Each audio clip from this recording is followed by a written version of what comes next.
But there will be a time that we are going to see that God is going to bring us to the nation once again. And this reminds me about the Macedonian mission. It is talk about the second missionary journey of the Apostle Paul. When God called him, and this map will tell us about his travel. But today, I would like to share with you about the place that we call Troas, where God gave him a dream. And in the dream, he saw something. Let us begin to see what does it mean and what is that call is about. During the night, Paul has a vision of a man of Macedonia, standing and begging him, come over to Macedonia and help us, in the book of Acts chapter 16 verse 9. And when the Apostle Paul, Silas, Timothy, and Luke heard about this vision, so all of the co-workers agree and respond to it immediately. So I was also reminded about the call that God has given. By 2001, when I heard about the leaders of Back to Jerusalem, they share about the vision that God is going to bring a new, great, large movement to preach the gospel back to Jerusalem. They thank God for the gospel have been preaching from Jerusalem to the west and to European, and then to America, North America, South America, and then continue to preach the gospel to many nations of the world. But there are also a lot of souls, or the people who have not heard the gospel in the areas that we call the 1040 windows. It is a place that we can see the largest religions 12 is over there. A lot of believers of Islam, or the Muslim people, or Buddhism, or we can also call Hinduism, and other religions, a lot of folk religions, and a large number of people of adherents over there. And God has given that vision to preach the gospel and to bring the gospel back to Jerusalem and going through all of the nation and the tribe and the people of the nation who have not heard the gospel yet. It is very easy to say, but it's a lot of works, and especially in that area, there's a lot of persecution and opposition to the gospel as well. And when I heard about that vision, and I said, God, I want to be part of it.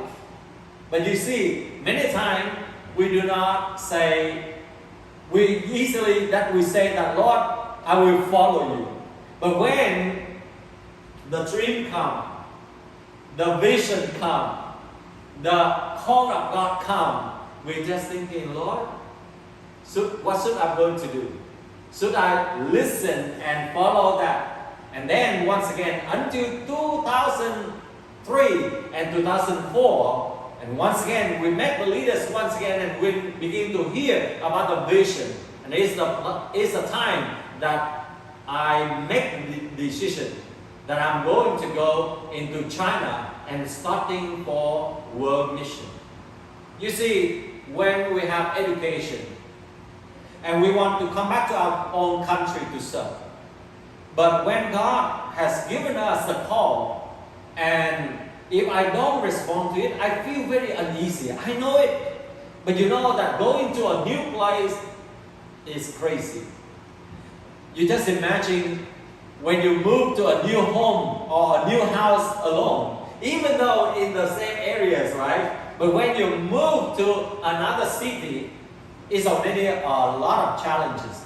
We have to think about the education of the children, how about that place, about the ministry and other environment and all of the things, the security and financial, the job and all of the things that we have to think about that one. How much more that I have to go to a place that I'm not good at the language. It may be I can adapt with the culture, but to the place that languages that I totally, completely know nothing in a Muslim area. But I thank God we receive that vision.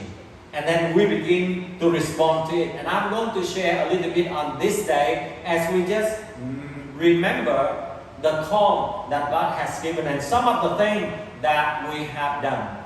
And in those days, God has given me this scripture, Psalm 2:8. Ask of me, and I will make the nations your inheritance, and the ends of the earth your possession. It's great to declare about this one. And for 20 years, I have seen this vision and this goal is only fulfilled a little bit of this one. For 20 years. And how many more 20 years that I have? And how can I see that vision and this goal will come to pass? For many years ago, I could not realize it. I could not imagine it. I could not measure it. But I can only respond to it. So ask of me, and I will make the nation your inheritance, the ends of the earth your possession. And with that, we begin to go. And this also our student in China, that they have the vision. When we train them for world mission, they begin to pray and write out the nation, and they draw the map of the nation that they want to be there to become a missionary. So we start with that goal and that vision in 2007. So we begin to, even though we was there in 2005 already, but it will take a lot of time. And I still remember when I first go there, among the people that I do not know. I don't even know one church or one believer in that area. And it is called a Muslim autonomous region. And it's tough. You see that they speak, they understand. I speak, I understand. We have no way to communicate with each other.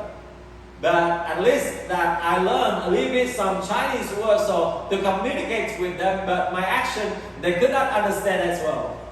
But that situation also gave me more motivation so that I can at least to learn more Chinese, because that is one of the language that I can feel more closer to it. And then I can communicate with them a little bit with that one.